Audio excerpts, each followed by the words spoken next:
Pare koy, nandito ako ngayon sa bundok. Pinasyalan ko yung tanim ko na white lawaan. Ganda pare koy, oh. Tataba na. Nagtatalbusan na sila. Nabuhay na po sila lahat. Nandito ako ngayon pare koy kasi mag-ano ako. Kukunin ko lang yung hose at magtatanim na kasi ako ng talong.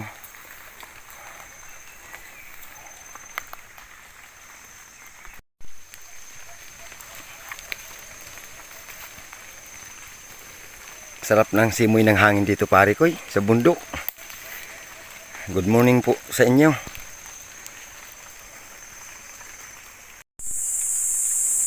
Pare koy, nandito na ako sa linagay kong hose. Ay wala na pare koy.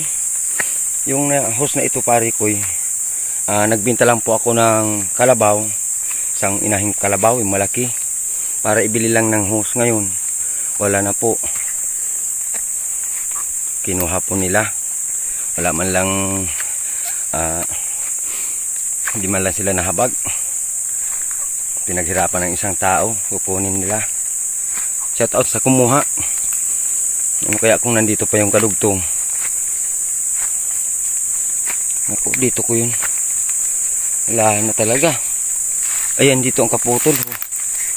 Ay, pinutol pare ko yun. Ito pare ko yun. Isang kalabaw po dito ang pinuhunan ko. Yan o, kinuha nila. Galing po ito doon sa taas sa kapatid ko. Napakalayo ng pinanggalingan po ng tubig na yan, ng hose na yan. Doon po ako nagtap sa kanya kasi nandun ang bukal. Inumin po. Wala na. Mabuti nandito pa yung napakalayo. 2 kilometro po ito ang pinanggalingan nito. Ako, sige pare ko eh. Shout out po sa kumuha.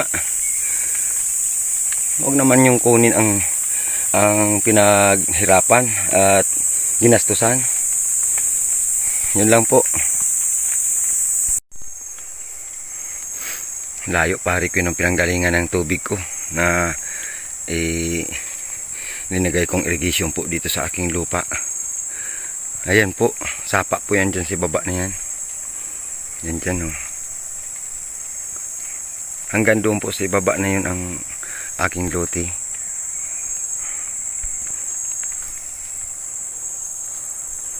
Binawasan pare ko na isang rolyo yung hose ko. Yan pare ko yun. Yung natira. Pababa na tayo pare ko. Yan, yung sa pinakang dulo pare ko yung kinuha. Hindi man lang nahabag sa akin. Hindi man lang naawa. Pinapare ko sige na, kay bubunutin ko na ito, hilahin ko na po.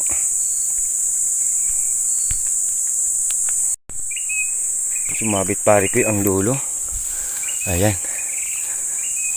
binalikan ko pare ko ang haba kasi nito, isang buong rolyo ito. Okay na, nakasabit sa puod ng kahoy.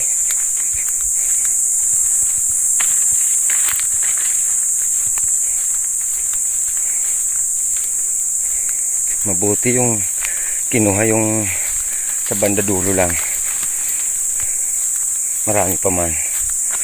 Bali 6 na rolyo ito pare ko. Nawala yung isa. Hindi ko kasi ito naka baon sa lupa pare ko.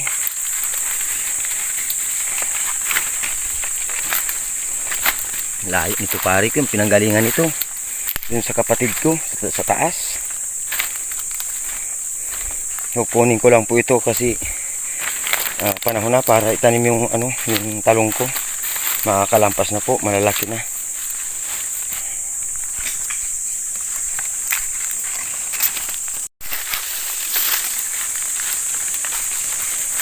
Diyan sa baba pare ko, diyan ako nagtalong noon. Matagal na. Siguro mga 6 years na pare ko eh. Malalaki na nga ang kahoy ho. Dito, nakaabot dito yung talong ko dito sa lugar na ito. O, tingnan mo, malalaki na po ang puno.